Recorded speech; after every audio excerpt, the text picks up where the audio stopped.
This is Bonjour Chai, the culturally anti-Semitic edition. I'm Avi Feingold, and we're here with Phoebe Maltzvovy and special guest host Ellin Bessner. We are your Frozen Chosen. On today's show, we talk about the Globe editorial about the rising anti-Semitism in Canada. We talk about the history and the cultural significance of anti-Semitism in Canada. We talk about how the world perceives Canada on the world stage now. All that and more coming right up.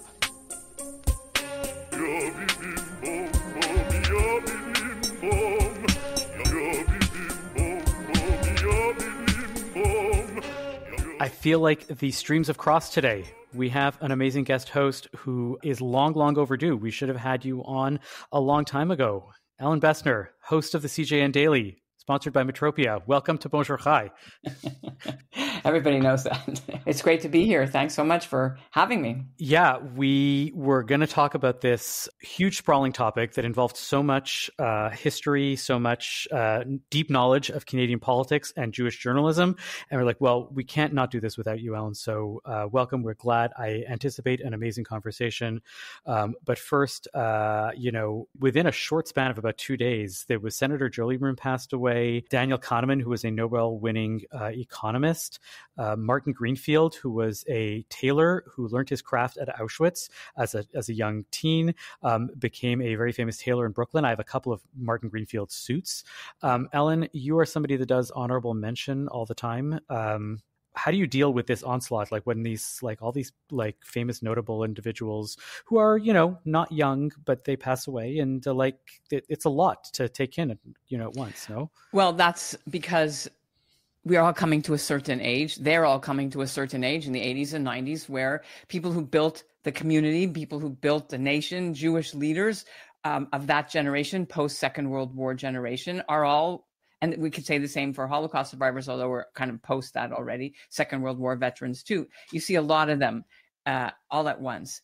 And so what you do, if we had the staff and we had we had an obit department, you would do this in advance. You would do pre-obits and you put them in the can. And that's what most large news organizations did. I mean, I remember when the Pope died, Pope John Paul II, I'd been working on the death of the Pope for like 5 years. We had binders, we had people lined up, we had all the tape already cut. This is when I was at CTV News.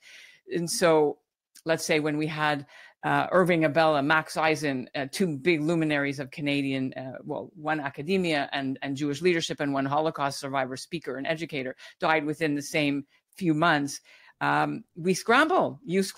And you look a lot at old stuff that you wrote. You take a lot of old tape that you have, but yeah, it's an all-nighter that you have to put together. And it's also a loss too. One more thing, because you knew these people. It's not like I never met Joe Lieberman. It wasn't a thing for me. That's an American. I mean, we knew who he was, of course, but friend of Israel, Orthodox leader. But when you actually have covered Irving Abella and worked with them, or Max Eisen in Toronto, the Holocaust speaker, it hits you really hard too. You're mourning and writing Absolutely. At the same time. Let's move on to our main topic, which was spurred by this Globe editorial, which Phoebe, you wrote about, Canada's dangerous slide into anti-Semitism. Phoebe, why don't you tell us a bit about the background, and then let's shift to Ellin about, what's actually happening. Sure. So, this was the Globe's from the editorial board, published March 22nd. And I should say I'm a freelance columnist for them. I had nothing to do with this particular editor. I don't do that. That has nothing to do with my role. So I read it like any other reader.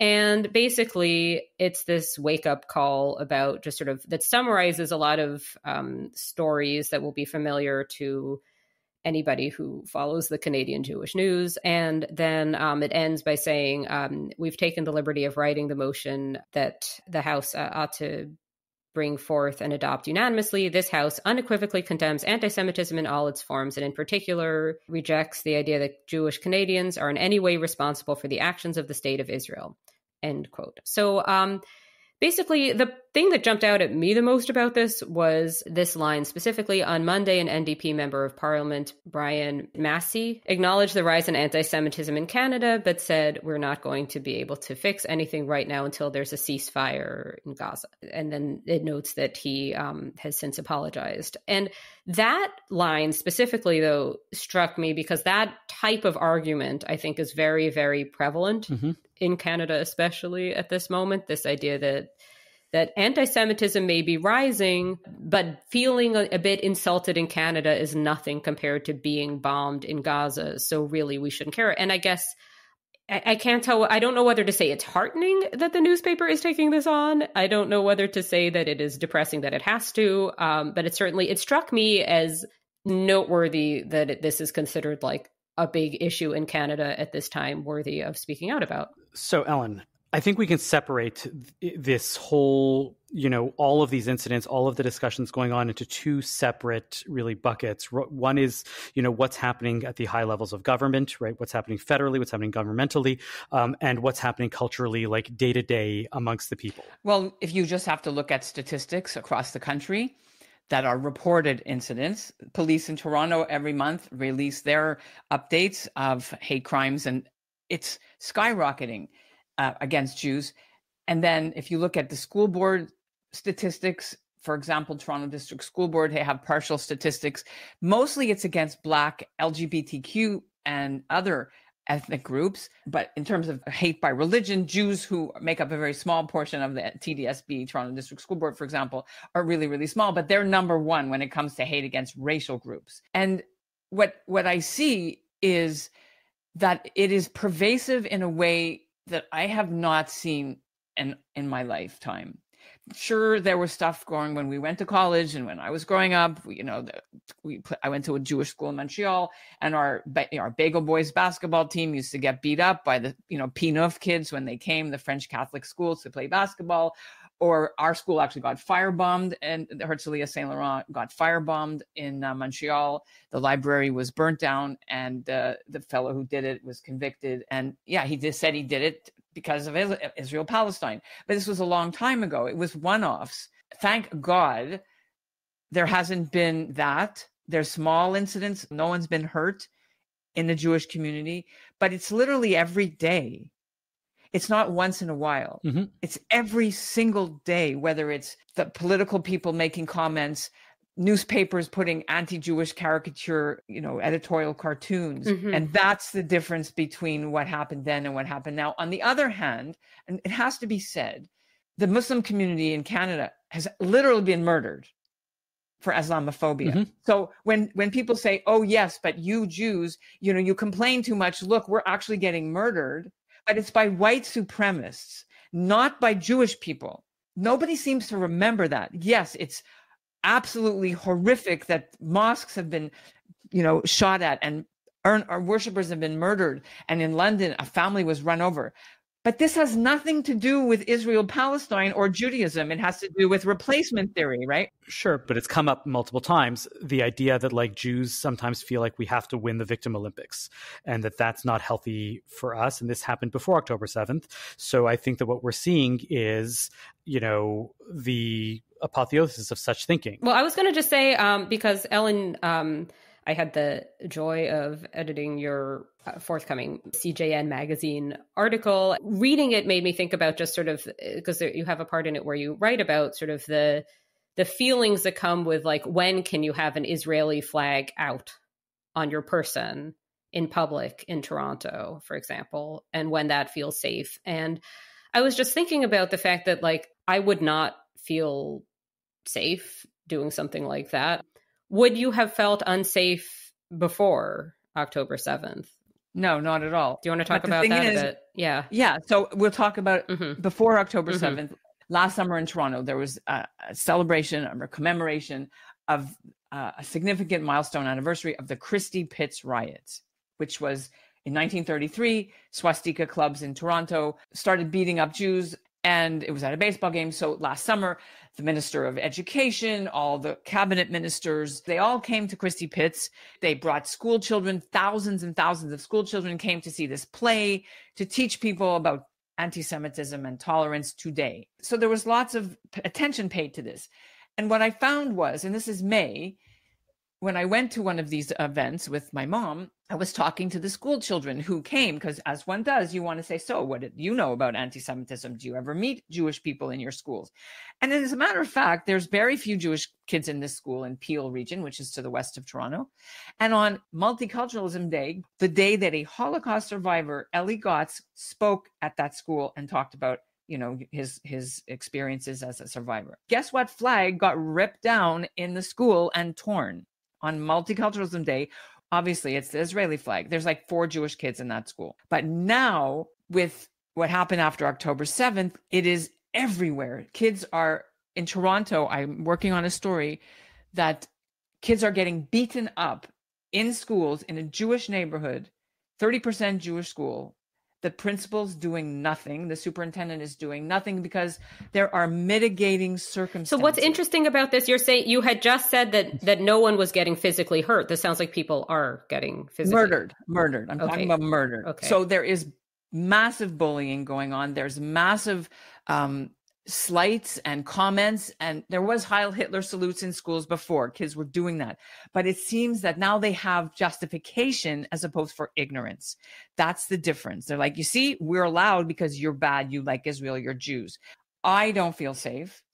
And in fact, at all these protests, when for example, in front of the Bayit, which was a big Toronto protest in early March, where they were hosting an Israeli real estate seminar, which personally I feel was a good thing, that if you want to protest and you're against Israel's policies in the settlements and on Gaza, it's a legit place to protest outside a synagogue that's hosting sales in Israel. I find that is fine. Yes, it's in a Jewish neighborhood, but you want to do it, I think it's okay.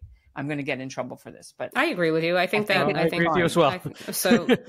And I wanted to go as a journalist to the other side and talk to the leaders.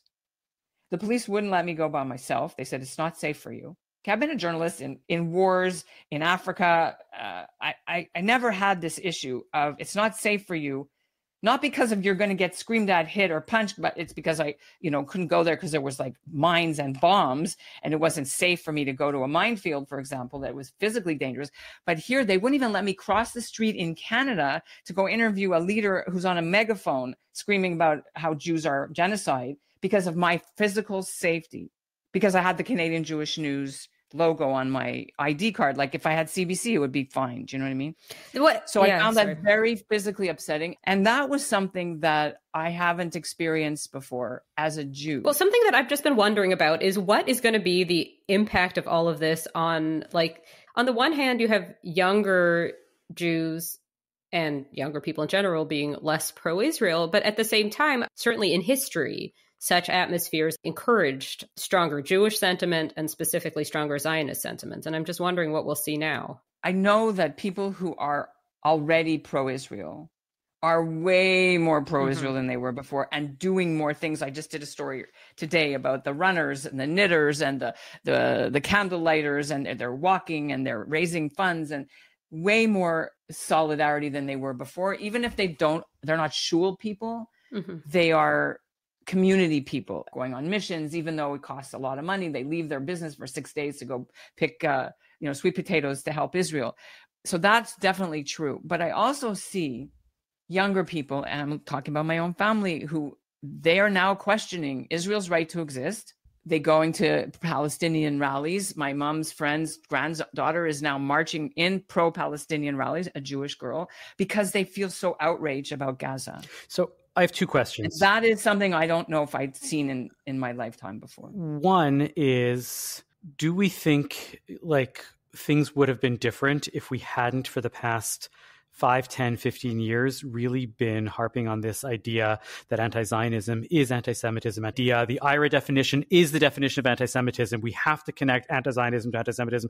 If there had been a decoupling of anti-Zionism and anti-Semitism, do we think that something might be different in the sense that you can then point and say, don't protest at a synagogue. That's nothing to do with Judaism, it has to do with Zionism, right? That we really want to say that there is something different about this. When you take down an Israeli flag, I want you to know that that's bad, but that's political stuff. But, if you go and then say, Hitler was right, gas the Jews, that's very, very different. And then we'd be able to have a clearer definition of what's going on here, that support for Gaza, right, might not necessarily automatically mean support for anti-Semitism. So I think that would have been a mistaken position, that if you're anti-Israel, then you're anti-Semitic. I think that's not true. I think if you're anti this particular government, it doesn't make you anti-Semitic. Where like a lot of Jews are anti-Trudeau. Are they anti-Canadian? No, they're not boycotting Canada. They don't want this government in, for example. Or if you're talking about... I think if you believe that there's this existing country that should be dismantled, and only that one, and you're not anti-nationalism in some sort of broader sense, then yes. And I guess I don't think that you can totally decouple these things. I think you can say that criticizing Israel isn't anti-Semitic. You can do this sort of trite thing of reciting the line that people recite all the time that isn't wrong, but it doesn't really get you very far. Or you can say, yes, there is one Jewish country in the world, and if you're more angry at that than you are at anything else that's ever happening, yes, I do think that's anti-Semitic. Because the double standard is anti-Semitic. Nobody's telling Canada they don't have the right to exist because of the way they treat the First Nations communities, right? If you want to legitimize criticizing the state of Israel now, in terms of the government, it's different than the state. The state exists for 76 almost years. And this is nuance that is lost on a lot of people. This is nuance that is lost, to be fair, and I'm going to go even one step further. This is nuance that seems to be lost on the establishment Jewish community. And that as soon as you criticize Israel, or as soon as you criticize what Israel is doing now, since October 7th, right, then automatically you are branded as, a far left, anti-Zionist, anti-Jewish, anti-Semitic person. Look at all that happened. Absolutely. Okay, so Avi, I have not been. I'll give you. I write a column where I examples. Do this. Well, you're not Yara Sachs, who's a cabinet member, and you're not Chuck Schumer, who is the Senate Majority Leader. Even Charles Bronfman told us when you go, that it's time for Israel to stop, and he is such a supporter of the state of Israel. And these are centrist positions, but as soon as you make a position that is remotely critical, you're getting called for you're no longer going to be elected. You're an evil person. We're going to protest outside. You're an Israeli. This is an Israeli woman, and she cannot go and make any critique of Israel because the establishment has essentially said, if you critique Israel, anything that Israel does is totally defensible and is totally right, and we cannot say anything like this. And that's a problem. Yeah, I agree. And that's a problem with our youth, because there are youth that see these distinctions, and now they feel alienated. They say, well, if you're telling me that I'm an anti-Zionist because I have a position of it's complicated, then, I guess I'm an anti-Zionist, right? We have made the purity test for Zionism so strong that we have killed any potential for nuance. And there's a lot of nuance here, and we might be wrong in what we're doing in Israel right now. It's not me, again, I'm not the one holding a gun, and I'm not the one directing what's going on. But if we consider ourselves as a community, this is a problem. I mean, the thing is, you have to remember, a lot of people say that the reason that Netanyahu is going this far has less to do with the just war and getting the hostages back, but staying out of jail. Be careful, Ellen. You're going to get canceled. But I don't know. I guess, Avi, I'm going to have to just question a little bit of this, because I think, yes, people are saying any number of things. And it does seem like we are pretty much establishment Canadian Jewish something or other, right? I think we're very anti-establishment. But we are also, no, it depends how you look at it. But I mean, I guess I would just push back on the idea that if you say that there is a limit to how much destruction is okay, that you are suddenly branded an anti-Semite. I get much more people annoyed at me for being the rabid Zionist that I am than I do from the other direction, from anybody saying, oh, Phoebe, you're not really a Zionist because you think there's a limit to... I hear that. And I think that on both sides that this is a problem. The other question that I wanted to get to that you were mentioning, Ellen, was the nature of what's going on day to day. And you're like, the police won't let me go there for fearing for my own safety. And this brings up something that we had discussed previously also. And I really want to, bring this up here. At the governmental level, it doesn't feel like the shift has been that strong in terms of Israel vis-a-vis pro or not. But the thing that is the most important thing to note, and yet I find that nobody's really talking about it, is that the government still protects Jews. Right, both at the highest level saying that anti-Semitism is wrong, and at the local level, the police saying that I'm going to protect and I'm going to investigate any anti-Semitic incidents. And so we are not at the same level as other eras where the government itself, institutional hate like the Nazis are rounding us up. Even in 2024, one has to look at, for example, trans rights in America, right? There are governments that are going and institutionalizing anti-trans or anti-abortion, right? As opposed to here. Or Black history in Florida, exactly. Whatever it might be, the institutions are doing this from the top down. Here, it's from the bottom, and it's staying at the bottom. And that I would have to disagree with you on some of it. Of course, I agree with you that people say it's not 1938 all over again. But it feels that way in the fact that, yes, the government is still putting police around Jewish schools and spending millions of dollars to protect Jewish institutions. We're working on a story about called SIP grants, security infrastructure grants, millions of dollars.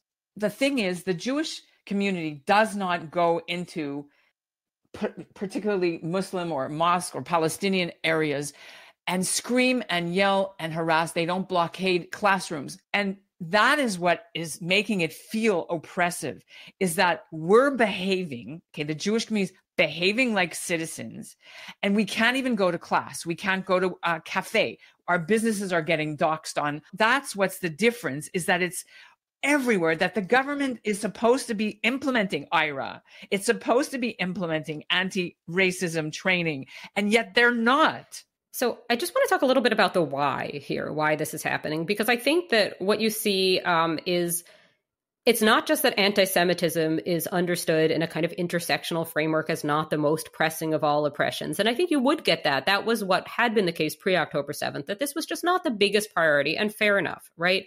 However, I don't think that's quite enough to explain what's happening now. I think what you see is much more this idea that if you oppose anti-Semitism, what you're really doing, that is code, that is understood as code for support for Israeli military actions. And that and also in some sort of twisted way, I do not think this is how it works, this idea that anti-Semitism isn't really anti-Semitism, it is, or it is, but whatever, it doesn't matter, that it is somehow the righteous anger of people who see all these deaths, and how could they react otherwise? And I don't think this adds up, but I think that the Jewish community needs to do maybe a better case in explaining why this doesn't add up, rather than just saying it's anti-Semitism. It is anti-Semitism, but I don't feel like we have gotten the message across about why that's a problem, why that does not actually help anybody, why it's unacceptable, even if it were helping somebody, but it is still, yeah. So anyway, I guess what I'm saying is I feel like there's some higher level messaging issue. Does that make sense? I think you're 100% right. And here's the thing. 90% of the Jewish Canadians are Zionists and love Israel. We've done surveys. So to be able to say, if you are Jewish Canadian, you have nothing to do with what's going on in Israel, is a bit facetious, I have to say, because A, we donate money. B, we physically go. Our people we know go to the IDF. Which means that people do have a bigger right to protest. So they do have some way to say, they say, oh, Heather Reisman's targeted because she's a Jew. Well, no. She also helps lone soldiers, her group called Chesed, plus she owns property and hotels in Israel. So it's a little bit more complicated and nuanced to say we have nothing to do with it. But the Palestinian narrative seems to have done, for over the last 20, 30 years, a heck of a better job than the Jewish Canadian community about, hey, this is wrong. And they've done it quietly and not so quietly. What I think is happening is that because there are, and I'm going to get criticized for this, but it's something Avi and I have talked about before, there are maybe 10, 12, 13, I don't know how many Jewish organizations all sending out press releases, whether it's Friends of Simon Wiesenthal or B'nai B'rith or New Israel Fund, you name it, CJA. There's so many that are doing this as an out, Hillel, Stand By Us. I can't even count them all. There's so many grassroots ones that are all screaming. If they did first of all, who knows who to talk to? Which one is the right one to represent our Jewish community? Well, people say there's too many diverse views, so we can't have a unified voice. But what I'm trying to say is, I think the Jewish community, you're right, needs to do a bloody better job in telling their story. But the other thing I just wanted to ask was about numbers, because something that I certainly noticed moving from New York to Toronto was just a difference in demography. And that I think that Palestinians are just going to have more sort of natural support, in Toronto. and in Canada, perhaps more broadly. And it isn't so much about like just narrative, but there are people who feel as part of the Arab and Muslim world an affinity for this group of people, that there just isn't going to be the same equivalent for Jews and there aren't, it's not that there are so many Jews anywhere globally, but certainly like if you're on the Upper West Side of Manhattan, you do not feel like this is a sort of obscure right. Well, there's 8 million Jews in the United States, and there's right. So I mean, I just wonder how much messaging, how much better messaging. I mean, I feel like the messaging almost just, what I would like to see is just messaging about the fact that yes, you can't really unlink Jews and Israel. You can, however, unlink the idea that hurting Jews in Canada helps Palestinians, because I do not see the mechanism by which that even is supposed to happen, but that I feel like there's a lot of sort of nodding along to this and like, well, you know, it's for the good cause. No, it is not for any, it's not doing anything. It's just, if anything, I disagree with you. You think it helps Palestinians? Not doing anything. I do. I think it helps the story, because if it interferes with, quote, ordinary Canadians, quote, going about their daily business, they can't get downtown, they can't go to a show, they can't cross a bridge, they can't go about their daily life because there are people protesting for rights of the Palestinians. It makes ordinary Canadians who couldn't tell a Palestinian if they walked into one, or couldn't tell what a Jew looked like if they walked into one, it makes them annoyed. And then when they're annoyed, they pay attention and they're like, well, what's going on? So it's making us discuss it and rethink our positions. So more so the Canadians who are hearing, especially the politicians, are hearing from ordinary citizens in their ridings and saying, hey, what are we doing about this? Because it's now a national, it's on the table. You said the Globe and Mail talked about the Jewish anti-Semitism problem, but on their front pages day to day is how bad Israel is, UNRWA is, you know, the best thing since sliced bread. You know, they won't even call the Hamas terrorists. So the media is already completely on side, except for the National Post, of the Palestinian narrative in Canada. So that's why the country is moving towards pro-Palestinians. I think I might be asking, I think I'm not really asking precisely enough, because what I'm saying is, I'm not saying does protesting for Palestine help Palestinians? I'm saying, does making Jews feel miserable perhaps not do something else, which is make Jews more pro-Israel? Well, the way in which you protest these things is usually directed at something, instead of just generically standing somewhere and saying, I protest X, right? When there was the students' struggle for Soviet Jewry, where did they protest? In front of the Soviet embassy. It wouldn't make sense to go and protest in front of the French embassy, because French have nothing to do with it, right? So they did this. They did a lot of civil disobedience in a more probably pacifist and peaceful manner, but it was civil disobedience. It was about getting arrested and causing a ruckus until this, you know, position, until this idea got pushed forward. And I can count many other examples of what happens when civil disobedience, you know, is there. They weren't sitting at lunch counters, right, in New York City. They were sitting at lunch counters in the South, because that's where the issue was happening. And unfortunately, right, in Canada, the representative, as Ellin, you pointed out, because we send money to them and because we invest and because we want to have this deep connection, is the Jewish community. So if you believe that the Gazans are suffering miserably because of what's going on in Israel, then the place that you go and do it is against Jewish communal organizations, because they keep saying, we stand with Israel. Well, then they're telling us, please don't stand with Israel. And I may disagree with you, but that's obviously the place to go. But I think that the idea is that there needs to be a distinction between, like, people who own a restaurant, anti-Zionism and anti-Semitism?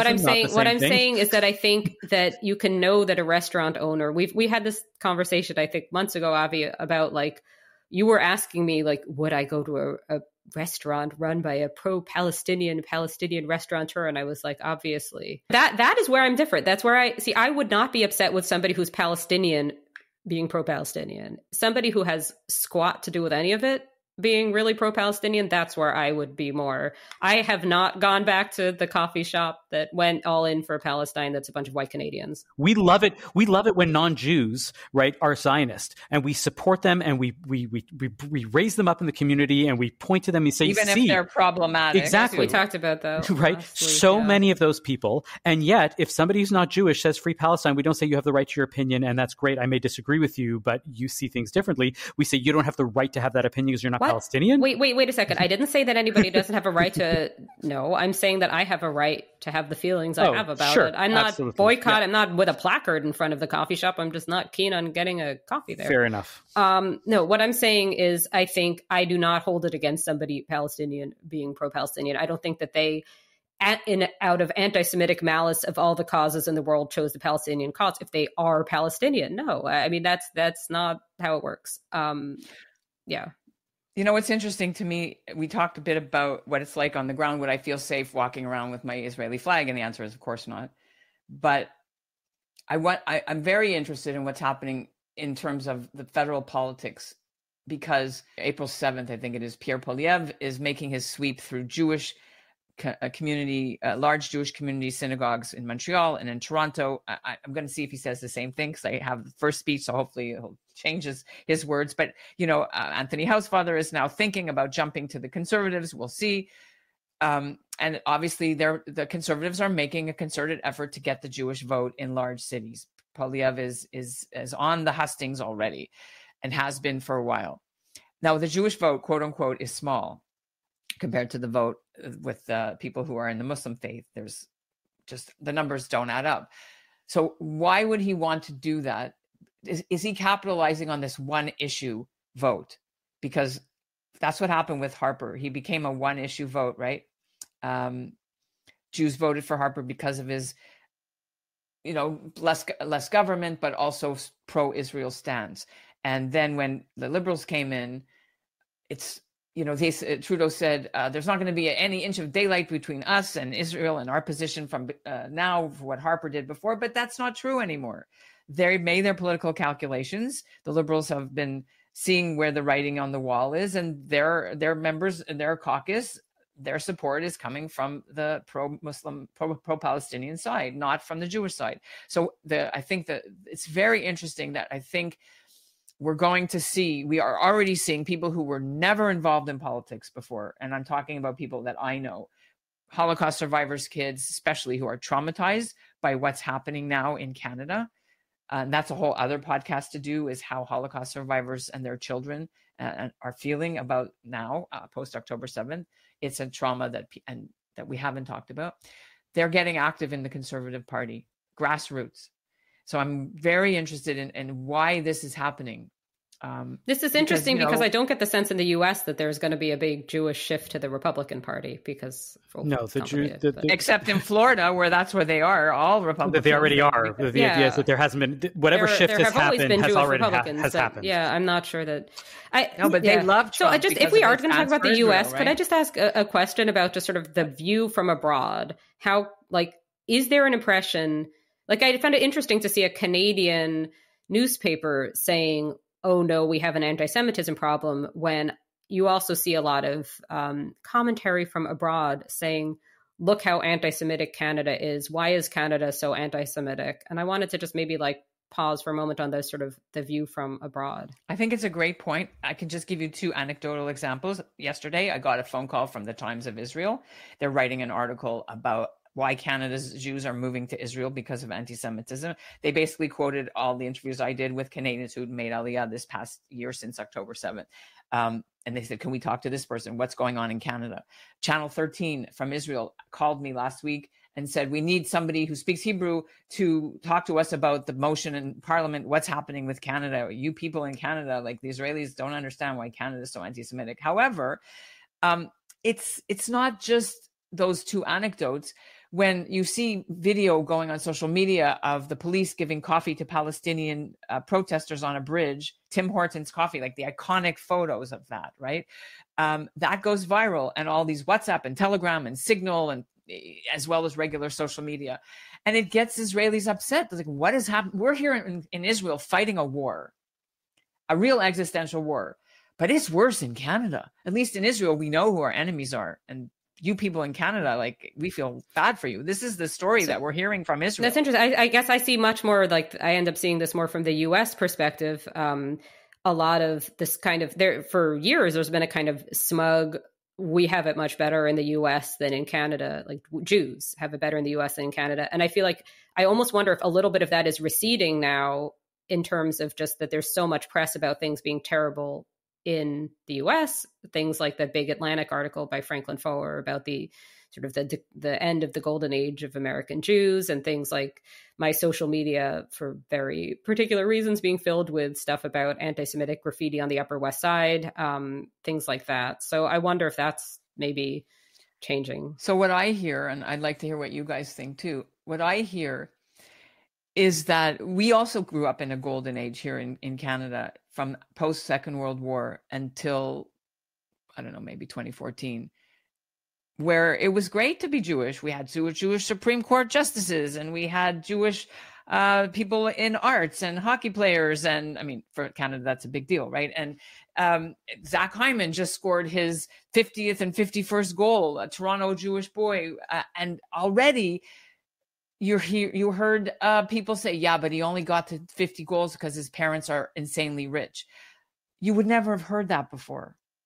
You know, it's not the same anymore as it was growing up. We didn't have to explain ourselves. We didn't have to arm our children, arm our grandchildren, how to go to school safely, how to call us for panic buttons when your classmates are screaming at you, and you have to walk a gauntlet through York University to get to your car. Do you think part of this is that we're just in a different world, though, across the board?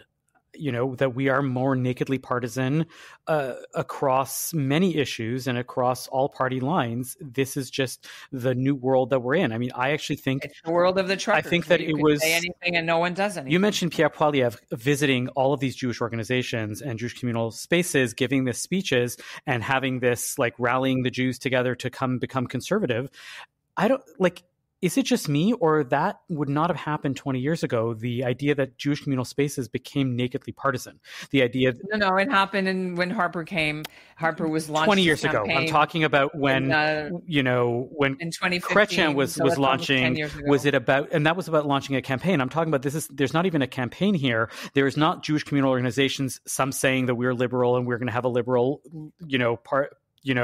a campaign launch, and other people are going to have a conservative one, where it's like there is total support for the Conservative Party within these Jewish communal organizations. There is no mention at all that there is a party system. The liberals are evil, according to these Jewish communal organizations. I don't think that used to happen anymore. What used to happen is you'd have synagogues having debates. I don't think synagogues would host debates anymore because they just want to support whatever they want to support. I think it also comes from the government side too. They're choosing where they're where they're putting their effort, but because of social media, they don't have to go through the synagogue to reach Jews anymore. They can just tweet it and people will see it, right? They don't have gatekeepers anymore. But what I do want to say is that looking at this Canadian Jewish News' coverage over the last decade or two of the leaders, we interviewed, not myself, but we interviewed all four leaders. So Elizabeth May, Tom Mulcair for the NDP, Elizabeth May for the Greens, Harper and Trudeau in the election when 2018. And Trudeau has not spoken to us at all. I've asked for an interview with him and with Melanie Joly since October 7th. I've asked. I've heard nothing. Meanwhile, I get tons of stuff in my inbox from Poilievre's guy. Just started, personally phoned me a few months ago and phoned our news editor, Lila, please come to this event at Sha'arei Shemayim in Toronto. That isn't happening with the Liberals. But so are they strategically choosing to alienate Jewish voices, Jewish media? I don't know. But it's a very telling issue. Or do they take support for granted? I mean, that's something that can happen. Like I'm just saying the U.S. Democrats and... I think they've written it off. I really do. I think they've written off the Jewish vote, because if they hadn't, then they would never be releasing things on Friday afternoon that are derogatory or not derogatory, but upsetting to the Jewish community. Friday afternoons at 5:00 or 4:00. That's what the Liberals do every single month whenever UNRWA or some kind of they announce the new. Well, that's just a news dump that they want to bury, anyways. It has nothing to do with that's what I'm saying. But the Jews specifically. They don't do that for other important things. It's only they know that the Jews are going to have Shabbat and they won't be able to. Observant Jews won't be able to. I think we'll agree to disagree on that one. But anyways, this has been wonderful, Ellin. Will you stick around with some nachas or broigas this week? Let's get to that right after our sponsor. Are you in the market for a new watch or a special piece of jewelry? Are you looking for the perfect engagement ring to pop the question? Atelier Lou has all this and more. Eric and the team at Atelier Lou can craft a piece for you, or you can select from some of the exclusive designers that they offer. From a simple bangle to a statement necklace, Atelier Lou can make you or your loved ones sparkle. Located in the heart of Westmount in Montreal or online at atelierlou.com, visit Atelier Lou for your next watch or jewelry purchase. And when you do, make sure to use promo code BON18 for 10% off your next purchase. That's atelierlou.com. Ellin, what's your nachas this week? So my nachas this week is that I've been working at a charity called Vahafta in Toronto, which helps the homeless, and it sends home-cooked food and clothing and supplies to hundreds of homeless people that are living rough in Toronto. I do that as a volunteer. And this week, I just wrapped up a 2-month project where they got a ton of hockey jerseys donated from a very lovely gesture by a Toronto Jewish manufacturer called Athletic Knit.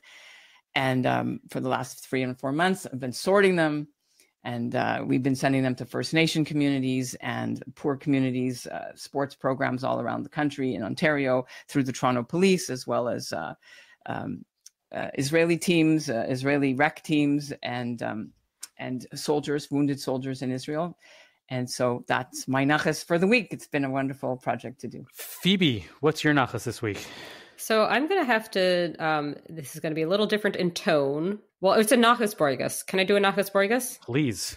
Okay. It's an article, The Case for Marrying an Older Man, by an author named Grazie. I don't know how she pronounces it. Sophia Christie. It's in The Cut. It is an interesting essay. Its significance to be unpacked, perhaps, in a future column of mine on the CJN's website. But basically, it's not a feminist personal essay at all. It's, if anything, a kind of anti-feminist personal essay. It fits a lot with like these themes we've been talking about a bit on here to do with like trad wives and all of this. And I'm interested in what it says about our times that this essay appeared at all. I am not endorsing the essay. I am, however, endorsing reading it because it's interesting. And it's interesting that it even appeared. So that is my nachbroig of the week. Okay. Avi, what have you got? I have to go full nachas mode. We had our bat mitzvah. Nadiva did amazingly well. She did such a wonderful job. She read from the book of Esther. She danced up on with the DJ. She had her thing. She spoke well. She gave a beautiful shout outs to everybody. There was family there. There was great food. There was a great time. Everybody showed up in pajamas. Well, most everybody. And you sort of had to be there, but Nadiva, we're super, super proud of her. And I'm in full on nachas still, like bubble. So we'll finally come down from that soon enough, but the plans are already afoot for the for Hadar's bat mitzvah for our next child, because it's in just a little over a year, and stay tuned for that one. But that is by far the best nachas that I've had all week. Oh, congratulations. That's really, really great. Thank you for listening to Bonjour Chai for the week ending March 30th, Shabbat Parashat Tzav. The show is produced by Michael Freeman and edited by Zach Kaufman. The executive producer for CJN Podcast is Michael Freeman. Our music is by So-Called. We are a project of the Jewish Living Lab and are distributed by the CJN Podcast Network. You can listen to all our past episodes on our page at thecjn.ca/bonjour, and you can subscribe to the podcast and automatically receive all episodes on Apple, Spotify, or wherever you get your podcasts. We would love it if you told a friend about Bonjour Chai. It is one of the best ways we get our new listeners. And as always, you can email us with comments at bonjour@thecjn.ca.